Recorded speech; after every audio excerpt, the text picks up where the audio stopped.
So I'm going to be answering task 2, and I had this document all typed up, but I can't recover the files. I don't know where the heck it went. But the first question is, do the learning tasks in the set of the assessment task focus on the multiple dimensions of content learning through clear connections within the content?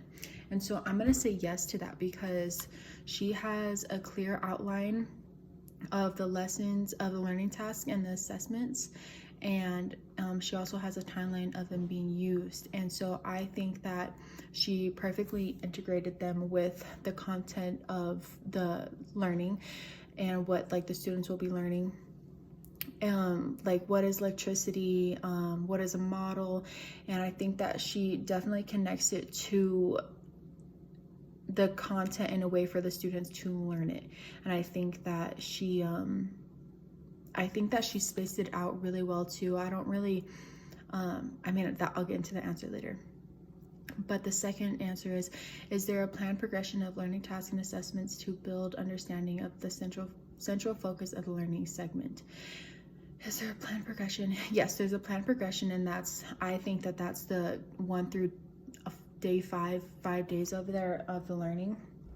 But the thing is that it doesn't really integrate like not differentiated learning, but like bad days. Like if the kids don't get it, how is she going to adjust the timeline to that? And I think that I'm going to say yes to that question, because there is a planned progression, but I don't see what she's going to do if kids don't answer or don't get a grade on an assessment, or if they just flat out don't get it. I don't see any of that, but I guess the answer to that is yes. The next question, do plans draw on students' prior learning as well as experiential backgrounds and interests to help students reach the learning segments, standards, and objectives? And so one thing that I really enjoy about science is that kids, it's a lot easier to draw kids' attention to the subject than math or English. And what I mean by that is that a student doesn't have to know English entirely to understand science. Like it's more hands-on, so he doesn't have to know the definition of every single word. He can later do it with his hands and learn it. And that's one thing that I like about it. And I don't really know how to answer this one, because do plans draw on students' prior learning as well as experiential backgrounds and interests to help students reach the learning segment, standards, and objectives? And the reason why I have a hard time answering this one is because I don't think that any specific background will draw or deter a kid from this subject. What is electricity, and what is a model?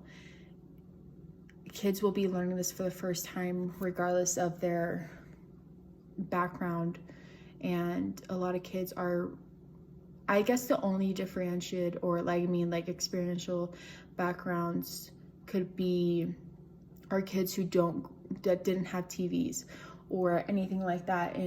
But every kid has lights in their house.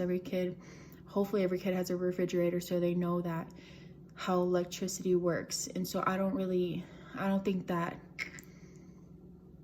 experiential backgrounds is necessary in this one. But students prior learning, I think that comes into play with what I was saying earlier, that kids do have some sort of understanding of electricity, what that is now, because of the technology-based world that we live in now.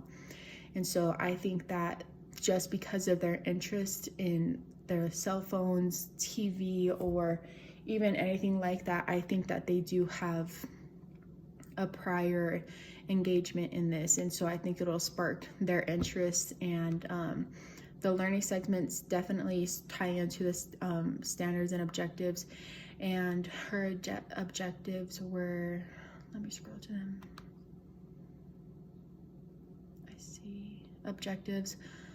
At the end of the lesson, students will demonstrate their ability to model a scientific phenomenon for a specific purpose, make connections between the strong nuclear force and electromagnetic force, and the flow of electricity.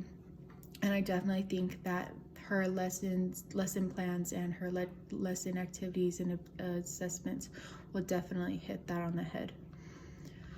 Do plans for implementation of learning tasks include scaffolding or other structured forms to support to provide access to grade level standards and objectives?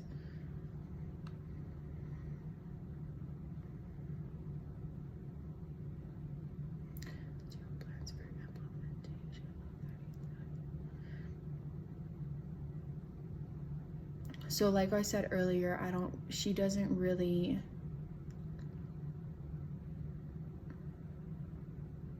she has a really good outline of her learning tasks throughout the 5-day lesson, but I don't see, let me answer this.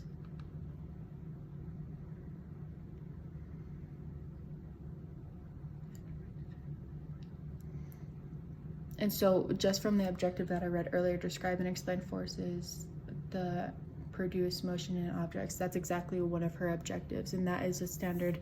It's a 5 through 8 benchmark, number 3, and that's definitely one of the benchmarks levels. So I'm going to answer that yes to that one just from seeing that one. And then there's more benchmarks in standards, breadcrumbs of prior models, and on the second page, part A, 3B, students break problems into component parts, extract key information, and develop descriptive models to understand complex systems or develop descriptive models. And that's exactly one of her lesson objectives. So I'm going to say yes to that question. And I think it's really good that her objectives nailed the standards on the head. Oh, and that was page 3, not page 2, page 3. Are there sufficient opportunities provided for students to learn what is assessed? Yes, I think that there are multiple opportunities for students to learn what is being assessed, because throughout the 5-day period, it's not just sitting down on their desk. The first day is very informational and introducing the topic, but the rest of the days they are very much learning with their hands, activities, lesson activities and assessments. And I think that it is sufficient for the students to learn what is being assessed. I just hope that her kids' prior knowledge helps her stay on the 5-day lesson plan, but every student, every classroom is different. Next question is, do the assessments allow students to show some depth of understanding with the skill with respect to the standards and objectives? I definitely think so, because one of the objectives is to build a model, and kids to be able to do that, and that's what they learn on day 1 is what is a model, what is that. And so by day 5, or day however long it takes them, they should be able to show depth and an understanding with skill of what they had learned throughout the lesson plan. And I think that that is definitely going to be, I think that's going to be no issue. And the last question, do the assessments access both productive speaking and writing and receptive listening reading modules to monitor students' understanding?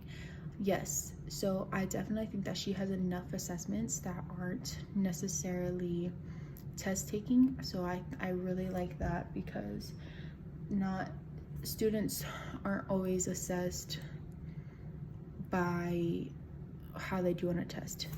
You can assess students by how they answer a question, or how they talk to you about the lesson plan. And I think that I think that there's plenty of opportunities for the kids to do this assessment. I said both productive speaking. I think that they will be able to speak, write, and listen and be able to read about this information and prove that they understand and learned this topic. Yeah, I wish I had my answers to this, because I had some in depth, and I really hope that I hit everything on the head. It seems like I did, but I'm just hoping that it's good enough, because I really liked this lesson plan. I think it was pretty cool. But yeah, thank you.